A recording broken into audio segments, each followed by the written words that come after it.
مظفر احمد صاحب یہ محمود عالم ملک صاحب اور سکھر کے بیٹے ہیں، آج کل کینیڈا میں ہوتے ہیں. وہاں کی قربانی کے بعد بتائیں کس طرح نکلے تھے.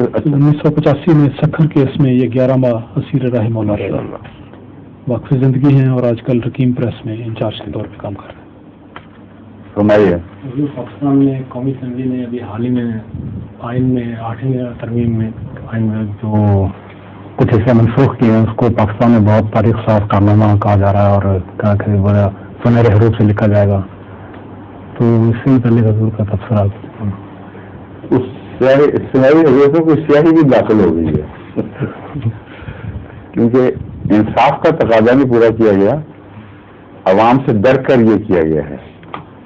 اور مولوی جس کو زبانیں کا نعرہ لے کر اٹھے گا ہم اس کو ٹھیک کر دیں گے، اس کو پھر سر پہ چڑھا دیا. جو غیر اسلامی حصے تھے ان کو انہوں نے دور نہیں کیا اور نام رکھ دیا ان کا اسلامی حصہ. اسلام کسی جگہ بھی کبھی کسی صورت میں کسی انسان کو یہ اجازت نہیں دیتا کہ کسی شخص کے ادعا کے خلاف اس کی طرف دین منسوخ کرو. ایک ایسا قاعدہ کلیہ ہے جس میں ایک ذرہ بھی کہیں آپ استثناء نہیں پائیں گے. حضرت صلی اللہ علیہ وآلہ وسلم سے بڑھ کر کسی کو مسلم یا غیر مسلم قرار دینے کا اختیار اگر کسی کو ہو سکتا ہے، اگر وہ دعویٰ کرتا کہ ہے، تو بدبخت انسان سب سے زیادہ رسول اللہ علیہ وسلم کی حد تک کرنے والا ہے. اور حضور اکرم صلی اللہ علیہ وسلم نے اپنی ساری زندگی باوجود قرآن کریم کی طرف سے بار بار خبریں پہنچنے کے کہ مدینے اور اس کے گرد جو ماحول میں بسنے والے لوگ ہیں اس میں بہت منافقین ہیں، منہ سے اقرار کرتے ہیں، دل سے جھوٹ بولتے ہیں، کہتے ہیں تو اللہ کا رسول ہے اور اللہ گواہی دیتا ہے کہ تو رسول ہے، لیکن اللہ گواہی دیتا ہے کہ جھوٹے ہیں. اتنی پختہ گواہی کے باوجود عالم الغیب گواہی دے رہا ہے. رسول اللہ صلی اللہ علیہ وسلم ایک شخص کو بھی اس کے ادعا کے خلاف غیر مسلم قرار کے باہر نہیں دیتا، غیر مسلم قرار دے کر باہر نہیں دیتا. کوئی ایک مثال لے کے آئیں گے. یہ اسلام ہے. اس واضح اسلامی تعلیم کے خلاف بدبختوں کو، انسانوں کو جو رسول سے بڑھ کر علم اور رسول سے بڑھ کر اختیار کا دعویٰ لے بیٹھے ہیں، ایسے بدبختوں پر یہ فیصلہ چھوڑ دینا کہ تم بتاؤ فلاں مسلمان ہے کہ نہیں، جبکہ وہ مسلمان کہتا ہے، جبکہ وہ اپنے آپ کو مسلمان کہتا ہے، مسلمان ہے کہ نہیں تم بتاؤ. تو کہتے ہیں نہیں. کہتے ہیں اگر وہ کلمہ پڑھ لے پھر ہو جائے گا، کلمہ پڑھے تو اس کی گردن کاٹ دو، غیر مسلم کو حاکی کوئی نہیں کرو گا. غیر اسلامی اور جہالت ان کا امتزاج آج تک کبھی غیر اسلامی قدروں اور جہالت کا امتزاج اتنا خبیثانہ کبھی نہیں ہوا جتنا پاکستانی تاریخ میں ہوا. مگر کی تاریخ سے نکال کے دکھا دیں.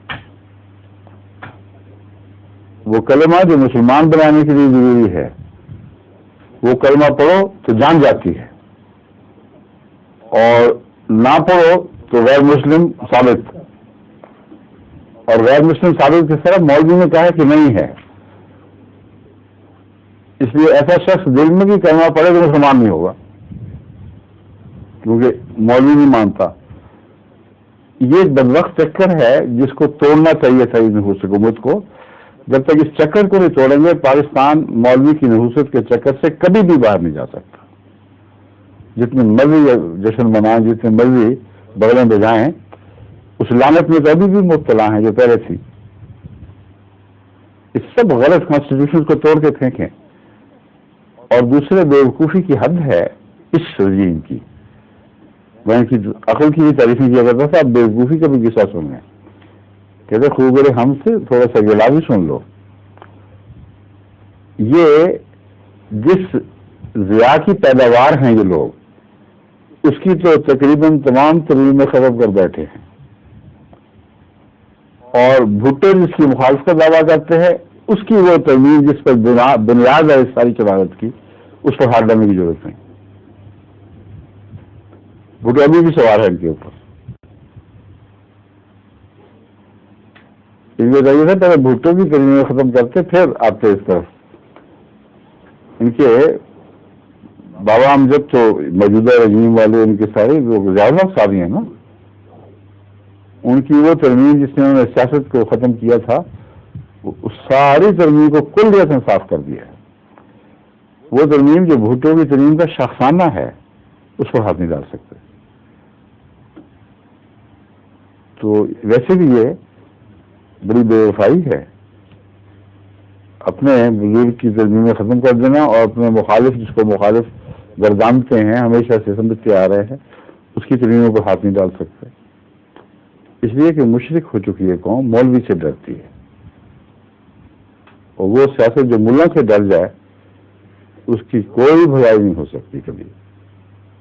ملا جس کی گردن پہ پھندا ڈال گیا ایک دفعہ اس کو لے کے بیٹھتا ہے. یہ اسپین کی سلطنت کو کس نے برباد کیا؟ ملا نے برباد کیا. تمام اسلامی سلطنتوں میں جب بھی کوئی تباہی مچی ہے ملا کے زور سے بچی ہے. ہلاکو خان ملا کے کہنے پر آیا تھا. ان کو اپنی تاریخ کا بھی علم نہیں. یہ کیسی بدنصیب چیز ہے ملا، جو جس قوم کے گلے میں پھندا بنے اس پر لعنت کا پھندا بن کے پڑتا ہے. ظہور